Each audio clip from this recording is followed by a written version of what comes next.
പ്രധാനമായിട്ടും നമുക്ക് ഇത്തരത്തിലുള്ള പ്രശ്നങ്ങൾ വരുമ്പോൾ സ്വാഭാവികമായും ഒരാളുടെ മനസ്സിൽ വരുന്ന ഒരു സംശയം ഇതിൻ്റെ ലക്ഷണങ്ങൾ എന്തൊക്കെയാണ്? എങ്ങനെയാണ് മറ്റു പനികളിൽ നിന്ന് നമുക്ക് നിപ്പയെ വേർതിരിച്ചറിയുവാൻ സാധിക്കുക?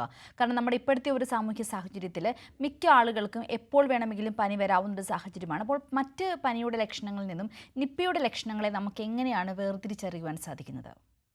വളരെ നല്ല ചോദ്യമാണ്. കാരണം നമ്മൾ ചിന്തിക്കേണ്ടത് പനി വളരെ സാധാരണമാണ്. എല്ലാ വീടുകളിലും തന്നെ ഏതാനും മാസങ്ങൾ കൂടുമ്പോൾ ഒരു പനിയും മറ്റും വന്നു പോകുന്ന ഒരു ഒരു പ്രദേശമാണ് നമ്മുടെ ഈ കേരളം, തമിഴ്നാട് ആ പ്രദേശം എല്ലാം തന്നെ ട്രോപ്പിക്കൽ ഏരിയാസ് ആണ്. അതായത് വൈറൽ പനികളൊക്കെ വളരെ സാധാരണമാണ്. പനി, തലവേദന, പേശിവേദന ഇതെല്ലാം സാധാരണ എല്ലാ പനികളുടെയും ലക്ഷണം തന്നെയാണ്.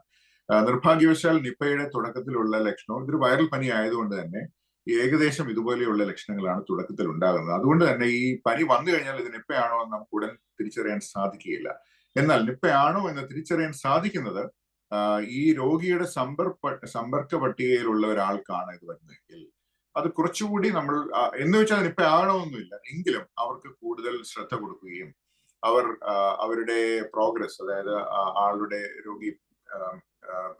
രോഗിയുടെ കണ്ടീഷൻ ഭേദമാകുന്നുണ്ടോ ഇതെല്ലാം നിരീക്ഷിക്കുകയും മറ്റും വേണം. അല്ലാതെ ഈ നിപ്പയുമായി യാതൊരു ബന്ധമില്ലാത്ത ഒരു പ്രദേശത്തുള്ള ഒരാൾക്ക് പനി വരുന്നത് നിപ്പയാണെന്ന് പേടിച്ചിരിക്കേണ്ട കാര്യമൊന്നുമില്ല. ഇനി രണ്ടാമത്തേത്, ഈ നിപ്പ ബാധിച്ച വ്യക്തിക്ക് തുടക്കത്തിൽ ഈ ലക്ഷണങ്ങളാണെങ്കിലും അത് പ്രോഗ്രസ് ചെയ്യുമ്പോൾ ഏതാനും ദിവസങ്ങൾ കഴിയുമ്പോൾ അത് കുറച്ചുകൂടെ സീരിയസ് ആകാറുണ്ട്. സീരിയസ് ആകുമ്പോൾ കൂടുതലും ശ്വാസം മുട്ട്, അതുപോലെ തന്നെ തലച്ചോറിനെ ബാധിക്കുന്നതോടൊപ്പം തലച്ചോറിന്റെ പ്രവർത്തനങ്ങൾക്ക് കോട്ടം തട്ടുന്നത് മൂലം നമുക്ക് കാഴ്ചയിൽ ചിലപ്പോൾ കാഴ്ചയിലുള്ള മങ്ങൽ, അല്ലെങ്കിൽ ആശയക്കുഴപ്പം, കൺഫ്യൂഷൻ ഉണ്ടാവുക, അല്ലെങ്കിൽ പരിസര ബോധമില്ലാതെ സംസാരിക്കുക, പ്രവർത്തിക്കുക, ബോധം കെടുക, അല്ലെങ്കിൽ അപസ്മാരം. ഇതുവരെ അപസ്മാരം ഇല്ലാതിരുന്ന ഒരാൾക്ക് അപസ്മാരം. ഇതൊക്കെ വളരെ സീരിയസ് ആയിട്ടുള്ള ലക്ഷണങ്ങളാണ്. ഇങ്ങനെയുള്ള ലക്ഷണങ്ങൾ കണ്ടുകഴിഞ്ഞാൽ തീർച്ചയായിട്ടും നമ്മൾ ഹോസ്പിറ്റലിൽ കൊണ്ടുപോകും.